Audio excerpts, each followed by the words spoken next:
Welcome to the One Player Podcast, the show on solitaire board games. I'm your host Albert, and this is episode 394.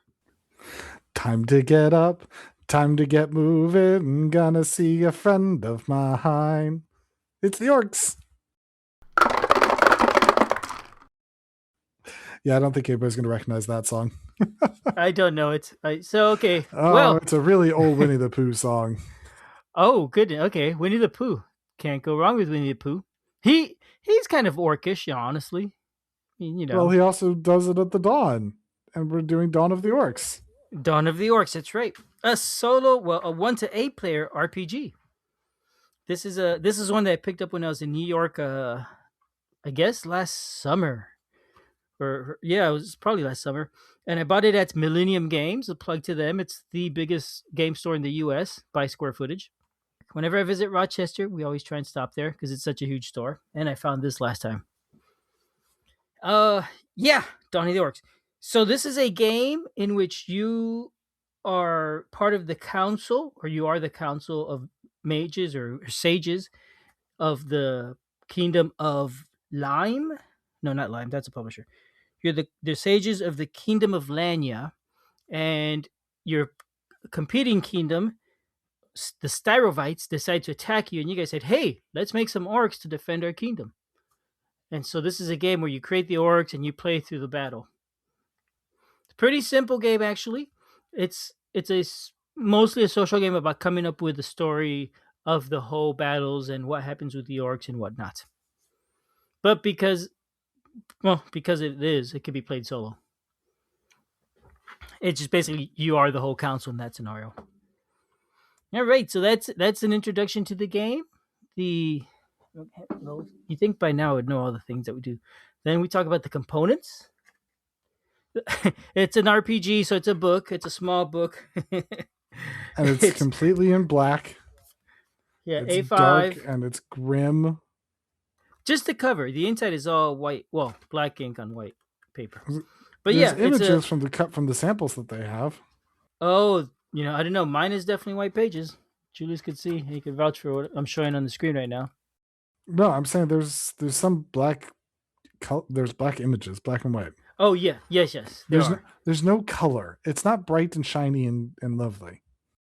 That is absolutely true. The only color is, well, on the cover there's some red eyes in the doorway, and on the back there's a red text. But that is it. Yeah, it's an inexpensive zine-sized RPG, A5, something like 30 pages probably, and that's your main components. The book, it's totally contained. Besides that, you can, if you're playing solo, you're gonna need something to keep track of your game, and maybe paper and pen. I like to write in a notebook. You could just play like on an index card, for example, and probably use like 5 or 6 index cards. And actually might not be a bad way to play. If you're playing multiplayer, especially, I don't really recommend it for solo personally, but there are character sheets in this game. What? There's character sheets for, you're a sage, right? So there's character sheets to put your. Did you just say you don't recommend the game for solo? Not the game, the character sheet. Ah. Why? Just the character sheet, because it's easy enough to just write it out. Printing out these character sheets, drawing the pictures and all that, I find it's just easy to write it. Plus, you got to print out all these character sheets. Well, you'd print out one character sheet. There's also, besides the character, there's chapter pages. There's two-page spread for each chapter that you print out. So you basically print out another 8 sheets for the game. Again, you can just write in a notebook, so it's not really necessary. In a multiplayer game, I would, maybe even so, like I said, I'll put that in on index cards, and that would probably work really well. You could also do it digitally. I've played online, like in a Word document. That worked great. You'll need a pair of D6 and anything else. And that's all you need. But it's worth noting online, and I didn't find this out until just the other day, there is a download you could print out, extra settings and stuff like that, which is pretty darn cool. I would really recommend this, actually, if you're going to play. Things to change up the setting of orcs. Like, for example, you could roll on the table of the world is, and you could say, a land of fables, dreams, fairy tales, and truths beyond reality is inhabited by spirits and fae. So that kind of gives you the setting. Or it could be our own world, 50 years hence, Lanya's 1,000 years of peace were mostly metaphorical. So having that kind of twist will change the game quite a bit, I think, and add longevity. So that little download, I would recommend it. That's available on the itch.io page. I should say the publisher is Lime and Plasmaphage. The I like the cover art a lot. I think it's pretty cool. I like the art inside. There's a couple pictures I don't like as much in terms of, I'd say, the quality, but they're perfectly fine. Some of the pictures remind me of another solo RPG whose name I forget right now, but we covered a while ago, and you're playing a Star Wars like character, bounty hunter character.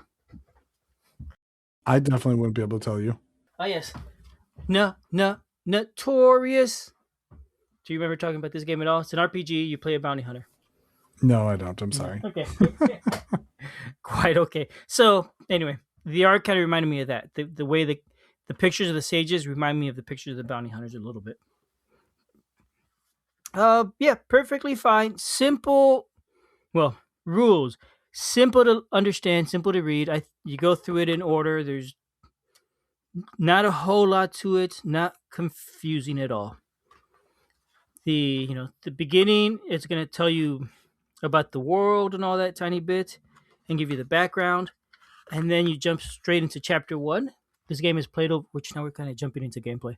This game is played over 8 chapters. Each chapter, one thing happens. The first chapter is setting up who you are. The second chapter is setting up how the orcs are made and kind of giving the backstory of what orcs are. And then every chapter after that is one chapter in the ongoing war against the styrophytes. So let me start with the first chapter, right? Who you are. You're going to describe your sage. You can do that by rolling 3d6. Actually, you also need d10s. I'm sorry, you need 3d10 in this, or at least one d10 three times. But you're going to roll a 3d10 to figure out who you are. There's 3 columns. The first is descriptor, second is expertise, and then finally title. And descriptors are things like assistant or new or dreaded. The second column, expertises, are things like the hierophant or the alchemist or the physician. The third column is the title, like at arms or of the deep woods or of the realm. So you get with things like you could be the court witch to the guild, or the renowned general ex mortis, or whatever. A lot of different combinations. That'll give you flavor to your character. You can also roll in a d6 to figure out your motivation, your secret motivation, which are things like protect my people at all costs, or wreak terrible vengeance for all that I have suffered, or whatever. There's 6 different things. And it said you won't share those with anybody else if you're playing multiplayer. You have now figured out who the different sages are, and the next chapter you're going to go on and figure out the orcs and what their backstory is. It's basically how are they created and what their stats are. When you do this, you're gonna answer questions. This kind of reminds me of the way Iron Sworn's truths are defined, where you come up with the different truths and it sort of gives you the background. This is similar to that, but way simpler. In the truths, if you recall, these are the how things that define the world, and just this is just the way the world is, and because of that, it'll affect the game going forward. Well, this is just the way the orcs are. If they were forged from sorcery and raw materials, the orcs gain +1 numbers, so their numbers attribute goes up. If instead Lanyans can be turned into an orc through a ritual, the orcs gain +1 loyalty. And then how is the ritual done? So these are things that describe the orcs and their stats. I should mention the orcs do have 4 different stats. They are brute, clever, number, and loyalty. So now you've done this, yeah, and they're very simple, honestly, too. Once you've done that, you're ready to start actually the battles, and this is where most of the game really happens. Chapter 3 and on. Chapters 7 and 8 are kind of the epilogue in a way, the closing. So really, most of the stuff happens in 3 to 6. That's sort of true. Basically, each round, each chapter, you're going to read the book and just tell you, oh, here's what's going on. There's a battle in the forest. It's the initial attack or something, and you now have to fight. You says pick any of your 2 attributes that you haven't chosen already, and roll d6, add it to whatever you picked, and that's your score. If your score is 5 or higher, you win. 5 at the beginning is not very difficult. Your attributes are between 0 and maybe 3, maybe. So 5 is not super hard, but it's not guaranteed by any stretch. If you succeed, you're going to get to pick new attributes. If you fail, you still get to pick some attributes, just not as many. And these are things that will raise your numbers as you pick them. Sometimes lower a number and raise another, but generally raise a number by one. There's also shifts that you could apply, and these just make you bigger or smaller. Um, Also, letting you swap attributes. So, for example, if you think I really have more brute that I want, but I want more numbers instead, you could subtract one from brute, add one to numbers by making the orc smaller. So these are shifts. Those you could just do. Yeah, those are by choice. You could always do those at the end of any chapter. Um, but when you roll, so a little bit more about the rolling. When you roll and you're picking two attributes, you have to pick a combination that you haven't picked before. So if I'm picking brute plus numbers that we were just talking about, I cannot pick brute plus numbers in a future chapter. I could pick brute plus cleverness or brute plus loyalty, but I can't pick brute plus numbers anymore. So over the course of all the chapters, eventually we'll use all the possible combinations. You kind of have an idea what's coming up in the future based on that, based on what you know you can do. Now you can pick any combination you want. The chapter may describe your combat as, oh, we need to sneak and do something. So you could pick brute, which doesn't sound very sneaky, and numbers, which doesn't sound very sneaky, but that's okay. Just keep in mind you won't use that combination again. And then when you succeed or fail, you narrate sort of what happened. How were you brutish and sneaky in numbers that worked or didn't work. Maybe I failed because I used numbers and I had too many orcs, and so we failed being sneaky. We're really loud orcs. Whatever it is, you'll get to describe it. You describe it as a group, or again, if you're playing solo, you are the group, so still as a group. You do that. You describe what happens. You get the Julius I'm sorry. enjoys my descriptions. You got me with, or if you're playing solo, you are the group. And I'm just thinking, again, whenever we do these ones, to me, it's always like, hello there, and just you have your little sock puppets talking back and forth to each other. Which, sure. Yeah, I mean, that's actually kind of fun. I enjoy it, but it's still amusement to no end. Yeah, it gets you every time, doesn't it? Well, I'm glad. So anyway, that you're gonna narrate the chapter. You're gonna read the description. You're gonna choose your attributes, roll the dice, narrate the outcome, and then pick what happens to your attributes based on that outcome. Generally speaking, in a role playing game like this, you're generally picking what happens based on the story that you got going so far. You tend to pick things that make sense generally. I mean, you don't have to. There's other things that could happen, like if your score is exactly one of your scores gets changed and becomes exactly 4 or 8, or -4 or -8, which is apparently possible. Then the orcs gain a new custom. You get to describe that custom, and again, you would pick that based on what just happened in the chapter. So you're gonna go through all this, those 6 chapters, 3 to 6, I mean, and then 7 and 8, which are basically the same. A little bit of a spoiler here, maybe. At the end, your battle is over. Your last chapter is now what happens to the orcs. We got all these orcs that we made, and do we integrate them in society or what? The last chapter is actually about resolving that, and you're basically going to choose one of the sides and roll some dice and see what happens, and then look up on the table to see what the outcome is in the terms of the story.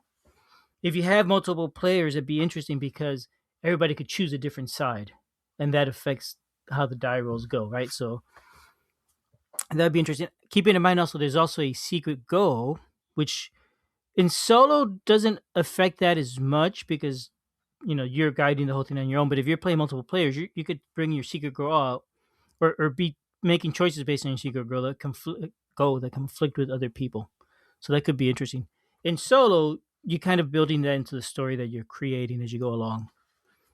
For example, in one of my games, my guy was an undead. I forget what his title was exactly, but he was something like the High Physician Ex Mortis or something like that. So he was a guy said that he's dead. He's ex mortis, right? After death or after mort. Um, so I figured, well, he was brought back to to build his orc army. So he's pretty upset that he's brought back from his rest, and a lot of his goal is to get revenge on everybody. So he made the orcs vicious, and he at the end he made the orcs fight the civilization when time came up to figure out what to do with the orcs. So yeah, like I said, he builds into your story.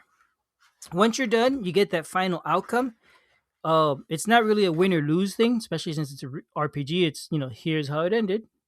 The orcs did this, or the orcs did that, or the Lions did this or that, and that's basically the whole game. It's replayable because if you get a different sage, it changes how you feel about it, and then you can make different choices about what attributes you choose each time. If you fail, you're going to gain fewer attributes for the next chapters. You gain 3 if you succeed, 2 if you fail. So the if you fail, your chances of failing in the future is just a little bit higher, right? There's also 4 or 5 bonus chapters in the book, maybe even 6 bonus chapters that you could use to mix them in. One, two. There's 4. So I said there's 3 to 6 that are in the middle, and there's 4 more in the bonus chapters. When you play in the future, it says mix them in and just randomize what order they happen. So you might play, the original 3 and 3 of the new ones, and the order is arbitrary. So doing that will change it every single time if you play more. That is basically how the game works. Oh, plus if you use the bonus download content, it changes the setting and that sort of thing. Again, it could really change it a lot. So there's replayability there. I haven't played it multiplayer. I had wanted to try it out with my son as a 2-player game. Just never got to that yet. So there we go. That is the And I gameplay. hear you can play for a theoretically unlimited number of people at the same time. Oh, a really huge council? That would be You could. that would almost be interesting. Yeah, I guess you could. Why not? But boy, that would be awful chaotic. Have you never played a 100-person RPG? No, I have not. I can't imagine. I mean, I guess if I were playing this game like that, I would immediately want to pick cliques to join, and groups and guilds within the Council of Sages, and try and team up with folks or something.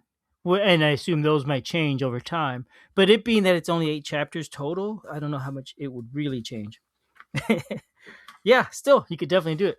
100 people voting to see how the orcs come out, and everybody having a chance to change the story a little bit and describe things differently. So you said, by the way, it's replayable. I, how differently replayable is it? So okay, so solo, it's a little bit of a struggle just using the rules as is, because Mm-hmm. in my mind, orcs are pretty much created like in Lord of the Rings from mud and clay and sort of stuff. So I have to like really think about it and get out of that mindset to be able to replay it more. Changing the order of the chapters helps, because then it doesn't matter if it's the same type of orcs. How they evolve are very different. The games I've played all feel very different, and the orcs ended up having very different types of results. Some were creepier, some were more normal. It sort of just depends again on how you roll it, how you decide to do it each time. And the attributes you choose make a difference, right? If I pick bruteness and numbers, I'm going to write the result differently than if I pick loyalty and cleverness, which will make the following chapters different again.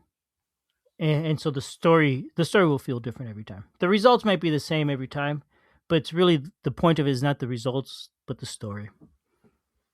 Adding the download, I think, will make a bigger difference, because now the setting changes very differently, and would change the feel of it. It's also a quick enough game. Probably, if I'm playing it on the computer, by writing on the computer, it's probably half an hour, maybe an hour, but I doubt it. So that's relatively fast for an RPG, I think. Even for one of these one-shot style solo RPGs. I'll take your word on that. Yeah. What I really like about this is the way the story is scripted, where you go through the 8 chapters, and each one the story advances a little bit. It takes a little bit of the work of coming up with a story out of my wheelhouse, and lets me worry more about the details of the story than like the progress. So I like that the war changes over time and evolves. I think that's pretty cool. I've played a couple of the games where I've mentioned that sort of thing before. Like games like well, like I mentioned, Iron Sworn has none of that. You come up with it, and it's all your invention. Notorious, I think, had a little bit of built-in story, but mostly it's coming up. It's up to you. There's another game. The name escapes me now, which is funny because it's a game about waking up without any memory. But that one, the story was more scripted because each chapter you play, the purpose of the deck is a little different. And it tells you the setting changes. So it had a little bit of scripting. This one I think has had the most pre-scriptedness I've seen, and that was fun for a quick game. I like the upfront world building. I like how you come up with the sages. I think that's fun. That might be my favorite part. Really, is figuring out who I'm going to be, which not a surprise, I guess. Uh, I almost wish there's a little bit more to it, especially the orc part. I wish the orc part and coming up how the orcs are had a little more either randomness or detail, maybe more detail to it, because that would and maybe randomness and detail that would help with that scriptedness of each game feeling the same. I mean, and again, the bonus content. I think that's definitely download that. That's definitely gonna help. I think and add replayability. It makes it really interesting. The different settings just sound more fun to try out. So that, Julius, is Dawn of the Orcs, pretty much. Oh, I'm young because it's gone. It's dusk now. Yeah, it's time to go to sleep, little orc Julius. We'll wake up again tomorrow and fight the Styrovites. The Styrovites is such a weird name for me for the other kingdom. It does not sound orcish or fantasy. It sounds more like a space alien-y. The only other thing I got to mention, I'd say, is the retail price was $15. So, Albert, were you expecting me to be impressed with this one? No, it's an RPG. It's a solo RPG. So I pretty much don't expect you to be impressed with them. Oh. Yeah, sorry. Was I wrong this time? No. No. You should try it. I mean, you could play it as a group. Maybe not to play as a group either. A group of one. Yeah. Or two. Yeah. Okay. All right. Well then, one of these days. Thank you. As you said, it's already the dusk of the orc, so until next time. Have a good night, all. Bye.